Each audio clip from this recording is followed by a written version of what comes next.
નમસ્કાર મિત્રો, શિવપુરાણમાંથી મેં વાંચેલું દેવી અરુંધતીનું ચરિત્ર જે અંગે હું આજ આપ સૌને વાત કરી રહી છું. બ્રહ્માજીની માનસપુત્રી તરીકે ઓળખાતી સંધ્યા એક સવારે દેવાધિદેવ મહાદેવની કૃપા પ્રાપ્ત કરવા માટે ચંદ્રભાગા પર્વત પર ચાલી ગઈ, પરંતુ તેને પૂજા કે અનુષ્ઠાનનું કોઈ જ્ઞાન હતું નહીં.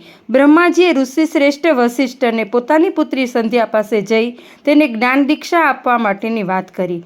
નદીના તટ પર વિચરી રહેલા સંધ્યાને વસિષ્ઠજીએ 6 કાળની પૂજા, ઉપાસના અને અનુષ્ઠાન તથા પંચાક્ષર મંત્રની દીક્ષા આપી. વસિષ્ઠના વચનો અનુસાર સંધ્યાએ 4 યુગ સુધી ચંદ્રભાગા પર્વત પર શિવજીનું તપ કર્યું અને તેના તપથી પ્રસન્ન થયેલા શિવજીએ તેને વરદાન આપ્યું. તેનું આ શરીર મેઘાતિથિના યજ્ઞમાં હોમી દીધું અને મેઘાતિથિના પુત્રી તરીકે અરુંધતી નામ ધારણ કરી અને મોટા થવા લાગ્યા. ભગવાન સદાશિવના આશીર્વાદથી યુવાન થતા ગુરુજી વસિષ્ઠના પત્ની બન્યા અને એમની સાથે ઋષિ જીવન જીવવા લાગ્યા અને